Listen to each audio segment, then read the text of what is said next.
Hello friend नमस्कार जय जगन्नाथ। आज मु आपण मानी गोटे नहीं आसी आंबर पणा जहाँ को हिंदी में कहते आम का पन्ना। यहाँ तो मुझे ऑलरेडी बन सारी किसी कच्चा आंब को नहीं सिझेला ठंडा करी मिक्सचर रे तार जी आंब को सिझा होता आंब एथिरे किछि गोलमरीच पुदीना पत्र ताकू एवं साधा लुण एवं कला लुण पके मुझे मिक्सचर जार ताकू बेस मिक्स करछि कला परे ताधरे किछि आइस पकाई कि सर्व करी। ये देखंतु ये जो मिक्स रे मिक्सचर ग्राइंडिंग करिथिबा ये हेला आंबर पणा। आगो हम सर्व करिया पई गले प्रथमे किछि आइस क्यूब नहीं प्रथम ग्लास रे आमे पकाई देबा 2-3 पीस तापरे ए आंबर जो पणा प्रस्तुत करिथिबा ता ढाळिकी देबा। जदि हुए आमे गार्निशिंग पई ऊपर किछि पुदीना पत्र भी आमे देई पाइबा कि कम पुदीना पत्र थिला सेति पई हम ऊपर सजे पे रखिनी।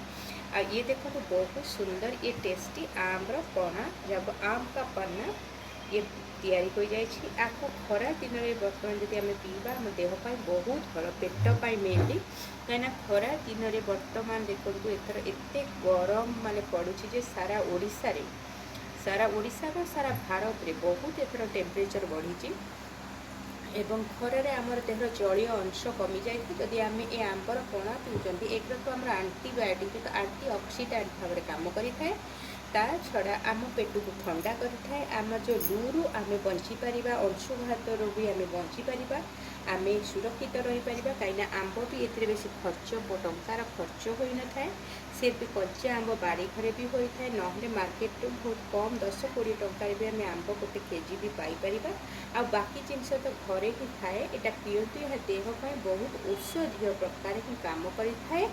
आदि ये भिडियोटी आपन को भल लगे तेबे ताले आपन निश्चय लाइक आउ सब्सक्राइब मो चैनल को करने को भूलिबेनी कारण मु आग को ये देहपाई एवं भल भल छोट छोट किसी माने आपण रेसिपी कि स्वास्थ्य उपर किसी नहीं आसबि। Thank you bye bye. समस्ते घरे रुहतु सुस्थ रुहतु एवं निज परिवार तथा सारा दुनिया को भी सुस्थ रखु।